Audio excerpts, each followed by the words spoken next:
नमस्कार, बहुत स्वागत है आप सभी का जी दिल्ली एनसीआर हरियाणा में। मैं हूं आपके साथ दीपिका ओझा। आज हम एक ऐसे विषय पर बात करेंगे जिसकी चर्चा बेहद कम होती है। अक्सर आपने कैंसर का नाम सुना होगा। ये एक ऐसी बीमारी है जिसका नाम सुनकर ही लोग डर जाते हैं, कांप जाते हैं। लेकिन कैंसर में भी कई तरह के ऐसे कैंसर हैं जिनके बारे में लोगों को कम ही मालूम है। और इन्हीं कैंसर्स में से एक ऐसी बीमारी है प्रोस्टेट कैंसर की, जो कि मेल पर्सन्स में पाई जाती है। और ऐसे में बहुत ज्यादा जरूरी हो जाता है कि इस बीमारी के बारे में, इस बीमारी के हर एक पहलू को समझा जाए। और इन्हीं पहलुओं को समझने के लिए स्टूडियो में हमारे साथ बहुत ही खास मेहमान मौजूद हैं, जिनसे आज हम इस पूरे मुद्दे पर बातचीत करेंगे। हमारे साथ मौजूद हैं डॉक्टर राजेश अहलावत जी, जो कि ग्रुप चेयरमैन है urology and chairman of centre of excellence of prostate and urological cancer and male health urology kidney transplant at Max Hospital Noida. बहुत बहुत स्वागत है डॉक्टर साहब आपका आज की इस चर्चा में। सबसे पहले तो मैं आपसे यही समझना चाहूंगी कि प्रोस्टेट कैंसर, जिसके बारे में कम ही चर्चा होती है, आखिर ये है क्या और इसे कैसे समझा जाए? प्रोस्टेट एक ग्लैंड है जो कि यूरिनरी ब्लैडर और यूरिन की जो ट्यूब जो बाहर जाती है उसके अराउंड बिल्कुल नेक पे होता है। ये एक ग्लैंड है जो कि रिप्रोडक्टिव एज ग्रुप में ज़रूरी होती है। इसका काम है एक ऐसा फ्लूइड बनाना, ये करीब करीब सीमेन का 70-80% कंट्रीब्यूट करती है बना के, और इसका काम है सीमेन को थिन करना और रिप्रोडक्शन में हेल्प करना। इसके सेल्स जैसे बाकी सभी बॉडी में एक बहुत ऑर्गेनाइज्ड वे में डिवाइड करते हैं, बहुत डिसिप्लिन में रहते हैं, और उसके बाद में एक तरह के सेनेसेंस के एक धीमे धीमे वहाँ पे एक जगह जाके वो ग्रोथ रुक जाएगी और फिर नई नीचे से शुरू होगी। अनफॉर्चुनेटली कुछ सेल्स हैं, जैसे कि समाज में बहुत सारे तत्व होते हैं जो कि अपने डिसिप्लिन को नहीं मानते, और इस तरह से ये सेल्स हैं जो कि डिसिप्लिन में नहीं रहती और ये डिवाइड करना शुरू कर देती हैं। यही एक कैंसर है, और ये कुछ देर तक उसी ऑर्गन में डिवाइड करती हैं, और फिर जैसे प्रोस्टेट के सेल्स प्रोस्टेट के बाहर नहीं जा सकते, उनका ये डिसिप्लिन है, पर ये फिर ट्रैवल करके दूसरी जगह भी पहुंच के दूसरे ऑर्गन्स में पहुंच सकती है और वहां जाके डिवाइड करना शुरू कर देती हैं। इस तरह से पूरे शरीर में पहुंचकर उसे नुकसान पहुंचा सकती हैं। ये एक प्रोस्टेट कैंसर है। बिल्कुल। अब डॉक्टर साहब, मैं आपसे ये भी समझना चाहूंगी, क्योंकि जिस तरह से प्रोस्टेट कैंसर को आपने डिस्क्राइब किया है, आखिर इस समस्या की शुरुआत कैसे होती है और इसको फाइंड आउट कैसे किया जा सकता है? प्रोस्टेट कैंसर यूजुअली एक लेटर एज की प्रॉब्लम है, एजिंग प्रॉब्लम है, जो कि यंग करीब 60 के बाद में ज़्यादा होती है, पर 50s में, करीब 40s में भी बहुत सारे लोगों को हो सकती है। और ये एक अनफॉर्चुनेटली 3 एस्पेक्ट्स ऐसे ज़रूरी हैं इसके बारे में जानने का, कि जो कि बहुत ज़रूरी है। पहला है कि प्रोस्टेट कैंसर बहुत कॉमन है। जैसे इंग्लैंड में अगर आप कहीं किसी हॉस्पिटल में जाएंगे या अमेरिका में किसी हॉस्पिटल में जाएंगे तो आपको पोस्टर्स लगे हुए मिलेंगे कि हर 8 में से 1 आदमी को एक कैंसर हो सकता है। हमारे यहाँ शायद इतनी प्रिवेलेंस नहीं है, इससे कम है। एशियन पॉपुलेशन में कहते हैं कि शायद इतना कॉमन नहीं है, पर फिर भी कंसिडरिंग कि हमारी पॉपुलेशन इतनी ज़्यादा है तो डिजीज़ बर्डन नंबर 1 बहुत बड़ा है।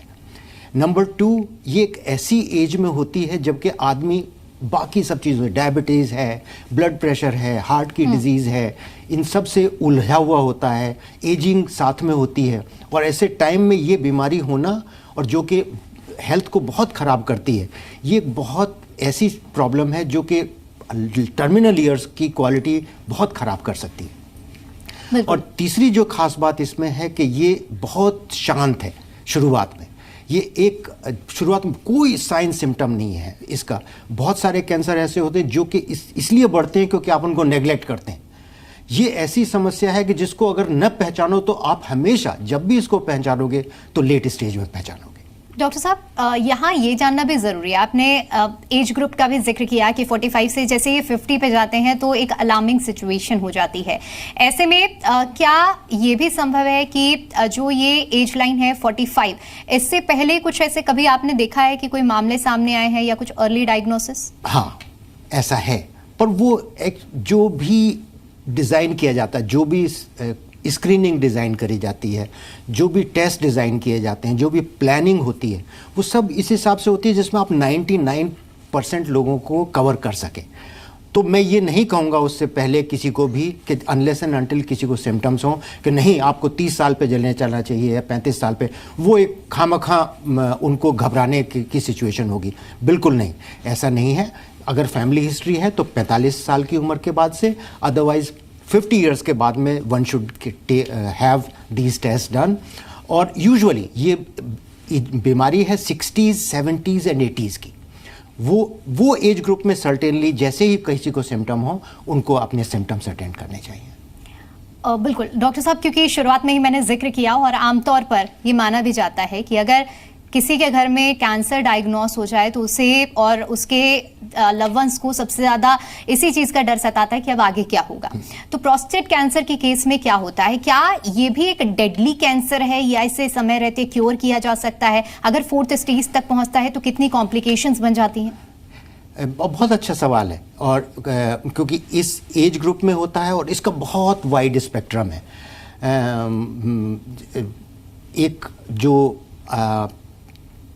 तरफ वो बीमारी है जिसके लिए इलाज की ज़रूरत भी नहीं है इसी में, और एक तरफ वो बीमारी है दूसरे एंड पे जिसमें सारे हथियार लेके उस बीमारी के पीछे भागना पड़ता है। तो अगर मान लिया जैसे आपने गोल्डीलॉक्स की कहानी सुनी होगी बचपन की, कि बोल में कि बिल्कुल ठंडा है और राइट गर्म है और बहुत गर्म है, इसके भी तीनों स्पेक्ट्रम है। एक तरफ वो ठंडा है जिसके लिए कुछ करने की ज़रूरत नहीं है, दूसरी तरफ वो गर्म है जिसमें कि आपको बहुत उसके साथ लड़ाई करनी पड़ेगी।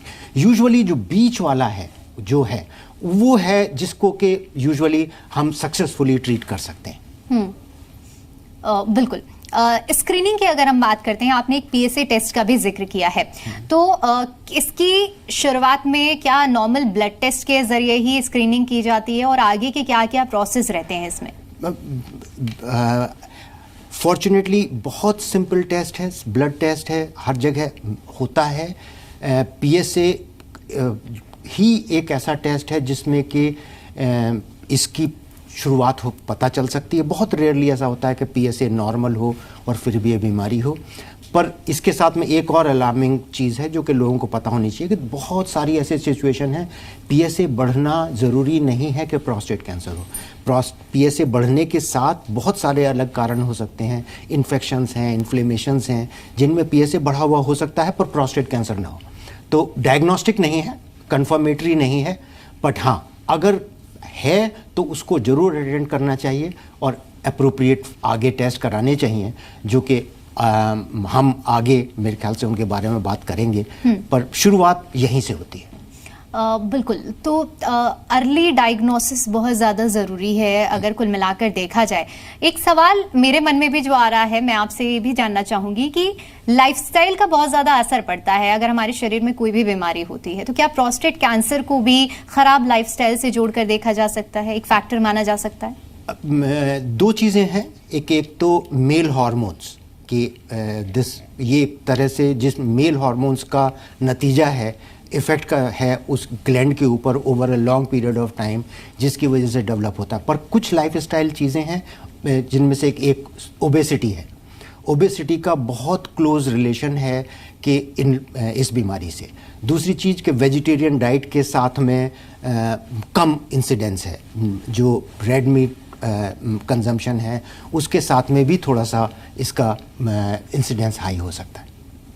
अब बात कर लेते हैं, क्योंकि भारत में भी लगातार तेजी से प्रोस्टेट कैंसर के मामले बढ़ रहे हैं। ऐसे में क्या आपको लगता है कि जो पेशेंट्स आपके पास में आते हैं या आम लोगों की अगर हम बात करें तो प्रोस्टेट कैंसर को लेकर लोग इतने जागरूक हैं या अभी भी बहुत ज़्यादा ज़रूरत है भारत में इस चीज़ को लेकर जागरूकता फैलाने की?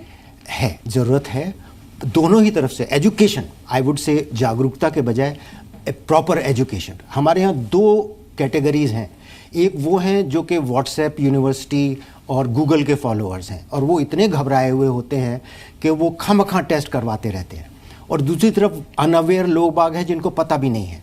इसीलिए अगर पिछले से जैसे ICMR के हम जो डेटा देखें ये प्रोस्टेट कैंसर के बारे में, तो वो कहते हैं कि शहरों में इसका इंसिडेंस बढ़ रहा है। शहरों में शायद इसलिए बढ़ रहा है क्योंकि लोग बाग अवेयर हैं और टेस्ट करवा रहे हैं। प्रॉब्ली इंसिडेंस वही होगा गाँवों में भी और शहरों में भी।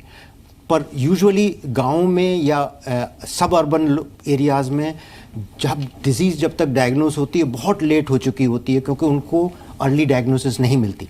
तो इसलिए दोनों चीज़ों का दोनों तरफ ज़रूरी है कि बीमारी है, बीमारी का जांच ज़रूरी है, बीमारी का पहचानना ज़रूरी है, बहुत वाइड स्पेक्ट्रम है, प्रॉपर ट्रीटमेंट हैं, क्योरेटिव ट्रीटमेंट्स अवेलेबल हैं, और इसको आसानी से आदमी का क्वालिटी ऑफ लाइफ ख़राब किए बिना ट्रीट किया जा सकता है। ये सब चीज़ें जानना सबका बहुत ज़रूरी है। एक और सवाल है, क्योंकि ये तो बात हो गई कि बीमारी किस तरह से डायग्नोसिस की जाए, लेकिन क्या कभी ऐसे भी मामले होते हैं डॉक्टर साहब कि कोई प्रोस्टेट कैंसर बिल्कुल सिम्टम फ्री हो? हाँ, बिल्कुल होते, बहुत सारे। मैंने जैसे कहा कि शुरुआत तो हमेशा वहीं से होगी। जो अर्ली डायग्नोसिस होगी वो हमेशा उन लोगों में सिम्टम्स बहुत रेयरली होंगे, और जो जैसे स्क्रीनिंग कहते हैं कि हम लोग, जैसे आपका हेल्थ स्क्रीनिंग्स होती हैं और उसमें किसी का PSA बढ़ा हुआ है और वो आए और उनका इन्वेस्टिगेशन हुआ और उनको डिजीज़ मिली, तब तक उनको कोई सिम्टम नहीं होते मोस्ट ऑफ द टाइम। अब ट्रीटमेंट के बारे में बात कर लें कि अगर डायग्नोसिस हो जाता है तो इसका ट्रीटमेंट कैसा होता है, कितने स्टेजेस में इसे क्योर किया जा सकता है? क्या ये एक आम आदमी के लिए आसान ट्रीटमेंट माना जाए या बहुत हेक्टिक प्रोसेस रहता है? नहीं, जैसे मैंने पहले भी बताया कि इसको बहुत वाइड स्पेक्ट्रम है। एक तरफ वो बीमारी है जो डायग्नोस हो सकती है पर जिसके लिए किसी ट्रीटमेंट की ज़रूरत नहीं, क्योंकि ये स्लो ग्रोइंग बीमारी है। तो देखना ये होता है कि बीमारी कितनी तेज़ चल रही है और उम्र कितनी तेज़ चल रही है। अगर वही बीमारी का इलाज 55 साल की उम्र के आदमी में डिफरेंट होगा और 85 साल के आदमी में डिफरेंट होगा, हो सकता है उस बीमारी को मैं 55 साल के आदमी में कहूँ कि नहीं इसका ट्रीटमेंट ज़रूरी है, जबकि उसको नेग्लेक्ट किया जा सकता है, कहा जा सकता है कुछ मत करो, देख लेंगे, अगर जब ज़रूरत होगी तब किया जाएगा। तो number 1 age of diagnosis and number 2 aggressiveness of the disease. ये दोनों की दोनों चीज़ों को मिला के ये डिसीजन होता है कि नंबर 1 कि इसको एक्टिव सर्वेलेंस कहते हैं, कि देयर इज़ अ ग्रुप जिसमें किसी इलाज की ज़रूरत नहीं है, आप उसको सिर्फ रेगुलर इंटरवल पे टेस्ट करके देखते रहिए, जांच एग्जामिनेशन करते रहिए, और अगर कभी ज़रूरत पड़ती है तो नेचुरल हिस्ट्री है कि जिन लोगों को ऐसे प्रोग्राम में रखा जाता है उनमें करीब करीब 50% को कभी ट्रीटमेंट की ज़रूरत पड़ेगी, 50% को शायद कभी ट्रीटमेंट की ज़रूरत ना पड़े। दूसरे वो बीच वाले हैं जिनमें कि एग्रेसिव डिजीज़ है, कन्फाइंड है और जिनको ट्रीटमेंट की ज़रूरत है। ऐसे लोगों को क्योरेटिव ट्रीटमेंट किया जा सकता है, जो कि सर्जरी से और रेडियोथेरेपी से, इनको दोनों ही क्योरेटिव है करीब करीब, और या एक कॉम्बिनेशन से। और इन लोगों में जिसमें प्रोस्टेट या जब कहते हैं प्रोस्टेट बॉक्स, जिसमें कि प्रोस्टेट या उसके आसपास ही बीमारी है, तो इसको निकाल सकते हैं या उसकी रेडियोथेरेपी कर सकते हैं। दोनों के अपने अपने साइड इफ़ेक्ट्स हैं, जो कि एज के हिसाब से, अपनी मॉर्बिडिटी के हिसाब से वन कैन चूज के और one can discuss with the patient what is the right treatment. इन दोनों के बीच में भी अब एक बहुत एमर्जिंग ट्रीटमेंट है जो कि दुनिया में आ रहा है, जिसको फोकल थेरेपी कहते हैं, कि जिसको कि जैसे आप उसको बिना ऑपरेशन किए ही आप डिजीज़ को, क्योंकि अब इन्वेस्टिगेशंस इतने सोफिस्टिकेटेड हो गए हैं कि MRI से और PSMA पैट स्कैन कहते हैं, उससे हम प्रोस्टेट के अंदर पहचान सकते हैं कि इस प्रोस्टेट में इतने क्वार्टर एरिया में बीमारी है या आधे एरिया में ही सिर्फ बीमारी है, बाकी आधा हेल्दी है। तो अब तक ट्रीटमेंट ये था कि पूरी प्रोस्टेट निकाल दो, पर सवाल ये है कि अगर सिर्फ एक एरिया में बीमारी है तो पूरी क्यों निकाल दो, क्योंकि उसके one has a very heavy price to pay for total treatment. के यूजुअली प्रॉब्लम्स होती हैं यूरिन के कंट्रोल की, लॉस ऑफ सेक्स, इम्पोटेंसी के लॉस की, और ये बहुत सीरियस प्रॉब्लम्स हैं कुछ लोगों में, यंगर लोगों लॉट में, जो कि कंसिडर करनी पड़ती हैं जबकि अगर उनको ट्रीटमेंट किया जाए सर्जरी से, रेडियोथेरेपी से। तो उन लोगों में अब ये संभव है आने वाले टाइम में कि फोकल थेरेपी से भी कुछ लोगों का इलाज किया जा सकता है।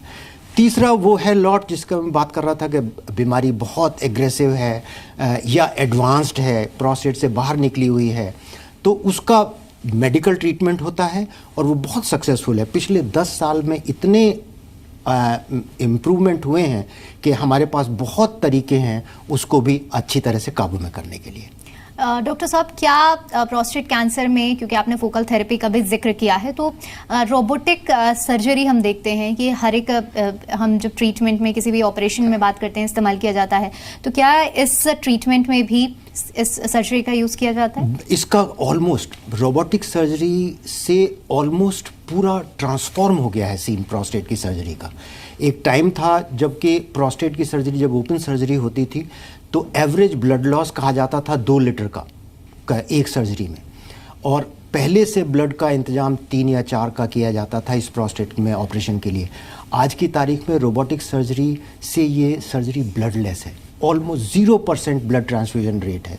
24 घंटे से 36-48 घंटे के अंदर पेशेंट को घर भेजा जा सकता है। तो रोबोटिक सर्जरी आज की इसमें जो, अगर रोबोटिक सर्जरी का किसी डिजीज़ पे इम्पैक्ट हुआ है तो नंबर 1 डिजीज़ जिसने के रोबोटिक सर्जरी को एक्चुअली पॉपुलराइज किया है और सक्सेसफुल किया है वो प्रोस्टेट की सर्जरी है।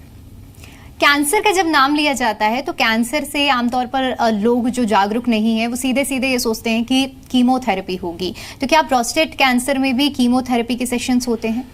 बिल्कुल है। जैसे मैंने कहा, जो एग्रेसिव कंपोनेंट है उसमें 2 जगह हैं जहाँ के कीमोथेरेपी का इस्तेमाल होता है कि एक तो जगह basis of treatment prostate cancer में होता है कि एंड्रोजन डिप्रिवेशन कहते हैं कि मेल हार्मोन को ज़ीरो कर दो। वो प्रोस्टेट का खाना है, उसको खाना मत दो तो वो डिज़ीज़ कंट्रोल में रहेगी। पर उसके साथ में आज की जैसे पिछले 10 सालों में जो इम्प्रूवमेंट हुए हैं वो अकेला, पहले एक था कि सिर्फ एंड्रोजन डिप्रिवेशन करते थे, अब ये पता है कि उसके अलावा कुछ ड्रग्स होती हैं जिनको हम कहते हैं एंड्रोजन रिसेप्टर ब्लॉकर्स। वो साथ में जब दिए जाते हैं तो इस ट्रीटमेंट का इफेक्ट और प्रोलॉन्ग हो जाता है।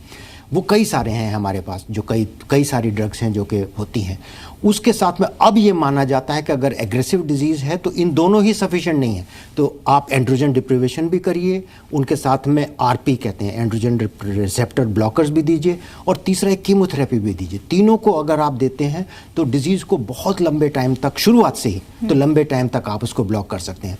ये होती है एक स्टेज डिजीज़ की होती है जिसको हार्मोन सेंसिटिव कहते हैं, जो कि 5 साल 10 साल तक इससे आप उसको कंट्रोल कर सकते हैं। उसके बाद में एक स्टेज आती है जबकि हार्मोन से डिजीज़ एस्केप कर जाती है, कि डिजीज़ को पता चल जाता है बिना हार्मोन के भी मेरा काम चल सकता है, वो उसके बिना भी डिवाइड करने लगती है, फैलने लगती है। उस स्टेज में अब तक हमारे पास कोई ट्रीटमेंट नहीं था, बट फॉर्चुनेटली उसमें भी हमारे पास बहुत पिछले 5 साल में जो डेवलपमेंट्स हुए हैं उसमें कीमोथेरेपी भी है जो कि उसमें दी जा सकती है। उसमें अब एक नया फील्ड है मेडिसिन का जिसको थेरानॉस्टिक्स कहते हैं, जिसमें कि डायग्नोसिस और थेरेपी दोनों इकट्ठे किए जाते हैं। जैसे कि न्यूक्लियर मेडिसिन के मेथड से कि PSMA एक होता है जो कि प्रोस्टेट सरफेस पे होता है, एंटीजन होता है, उसके साथ में हम आइसोटोप लेके उसके साथ में बॉडी में इंजेक्ट कर सकते हैं और वो सिर्फ वहीं पे जाके, जहाँ पे डिजीज़ है सिर्फ वहीं पे जाके काम करेगा। क्योंकि अगर जैसे कीमोथेरेपी होती है सारे बॉडी पे नुकसान पहुँचाती है। फॉर्चुनेटली अब ये है कि आप टेलर कर सकते हो ट्रीटमेंट को, इंडिविजुअलाइज कर सकते हो, सिर्फ डिजीज़ को ट्रीट कर सकते हो, बाकी बॉडी को बचा सकते हो। तो इतने डेवलपमेंट हुए हैं पिछले 5 साल में जो कि अगले, और आई एम वेरी श्योर कि यही नहीं है, ये तो जस्ट शुरुआत है। अगले आने वाले सालों में हम बहुत चीज़ें देखेंगे जो कि नई नई चीज़ें आएंगी और इसका सक्सेसफुली ट्रीटमेंट किया जा सकेगा। डॉक्टर साहब, एक और सवाल है, और एक आम आदमी के लिहाज से ये सवाल मैं आपसे जानना चाहूँगी कि जब ये पूरा ट्रीटमेंट होता है तो इसकी लमसम जो एक आम आदमी के हिसाब से समझा जाए कितनी कॉस्ट आती होगी, और इसको अफोर्ड कर पाना एक लोअर मिडिल क्लास के लिए कितना मतलब उसके लिए फ़ायदेमंद होगा? कॉस्ट है, कॉस्ट फॉर्चुनेटली अब जैसे हमारी सरकार भी इतना सहायता कर रही है, जगह जगह से उनको हर हॉस्पिटल में अवेलेबिलिटी है उनको इंश्योरेंस की और इस सब की, तो कोई भी कॉस्ट आज की तारीख में कोई भी बीमारी ट्रीटमेंट बिना कॉस्ट के नहीं आता। जो नए डेवलपमेंट्स हैं वो कॉस्टली हैं और धीमे धीमे just a matter of time कि वो अवेलेबल होंगे, सबको अवेलेबल होंगे, फैलेंगे, सस्ते भी होंगे। पर आज की तारीख में उम्मीद सबसे बड़ी इस बात की है कि अवेलेबल है, आ रहे हैं, सबके पास है, कॉमनली अवेलेबल है और धीमे धीमे उनकी कॉस्ट हमारी फार्मास्यूटिकल इंडस्ट्री भी और सरकार भी दोनों तरफ से बहुत मेहनत इस बात पे हो रही है कि उनको सस्ता किया जाए और सब लोगों के लिए अवेलेबल किया जाए। सवाल ये भी है डॉक्टर साहब, जिनके ट्रीटमेंट हो जाते हैं, सर्जरी हो जाती है और वो अपने घर के बाद जिस तरह की वो लाइफ कैंसर होने से, डायग्नोस होने से पहले जी रहे थे, क्या वो लाइफ दोबारा जी पाते हैं? बिल्कुल बिल्कुल, यही एक सबसे बड़ा है कि सबसे बड़ा ट्रीटमेंट का एम ही यही है कि उनको वही लाइफ वापस देना, बिना भय के, बीमारी के, बिना क्वालिटी ऑफ लाइफ को कॉम्प्रोमाइज़ किए हुए उनको वही लाइफ देना। और स्पेशली इस एज में, गोल्डन एज में, जिस एज में बीमारी होती है उसमें तो हर आदमी का कोशिश यही रहती है कि उनको जितनी नॉर्मल लाइफ दी जा सके उतनी दी जा सके। जैसे अनफॉर्चुनेटली मैन इज़ कंसिडर्ड के is a stronger sex. No, man is a weaker sex. आखिरी 11 साल आदमी के हमेशा लेडीज़ के मुकाबले में बुरी हालत में होते हैं, सेहत ख़राब होती है, क्वालिटी ऑफ लाइफ ख़राब होती है। अगर उसमें ये बीमारी और ऐड हो जाए तो इट मेक्स थिंग्स वर्स। तो इसलिए बहुत ज़रूरी है कि उसको क्वालिटी ऑफ लाइफ को मैं आप चाहूँगी, क्योंकि कार्यक्रम के हम अंत में हैं, तो आप हमारे व्यूअर्स को क्या संदेश देना चाहेंगे? इसके साथ कुछ टिप्स भी मैं आपसे चाहूँगी जो आप हमारे व्यूअर्स को दें। नंबर 1, हेल्दी रहें, अच्छा खाएं, क्वालिटी ऑफ फूड, जो कि इट्स नॉट वैरायटी, जो अच्छी खाना और रेगुलर एक्सरसाइजेस, वेट कंट्रोल, ये बहुत ज़रूरी हैं तीनों चीज़ें। अपनी डाइट में वेजिटेरियन खाने को और फ्रूट्स को इंक्लूड करना, सेहत का ध्यान रखना, अपना जांच रेगुलरली करवाना। एक ही बात का वादा है कि अगर ये डिज़ीज़ टाइम पे डायग्नोस हो सकती है, इसको कम्प्लीटली क्योर किया जा सकता है। हम वादे के साथ कह सकते हैं कि इससे उनकी क्वालिटी ऑफ लाइफ या क्वांटिटी ऑफ लाइफ नहीं ख़राब होगी। जो मेथड्स अवेलेबल हैं उनके हिसाब से इसको ट्रीट किया जा सकता है। तो स्वस्थ रहें और प्रसन्न रहें और अपना ध्यान रखें, यही मेरी सब लोगों से गुजारिश है। बिल्कुल। तो देखिए, हमारे साथ स्टूडियो में डॉक्टर साहब मौजूद थे जिन्होंने तमाम टिप्स दिए और हमें प्रोस्टेट कैंसर से जुड़ी हुई एक एक बारीकी से जानकारी दी है। बहुत शुक्रिया डॉक्टर साहब आपका हमारे साथ इस चर्चा में जुड़ने के लिए और महत्वपूर्ण जानकारियां साझा करने के लिए। तो ज़रूरत है आज के समय में लोगों को जागरूक होने के लिए, ताकि समय से पहले इस बीमारी का पार पाया जा सके और आप इसके शिकार ना बने। इसलिए जागरूक रहें और स्वस्थ रहें। फिलहाल आज के इस खास कार्यक्रम में इतना ही। मुझे दीजिए इजाजत। नमस्कार।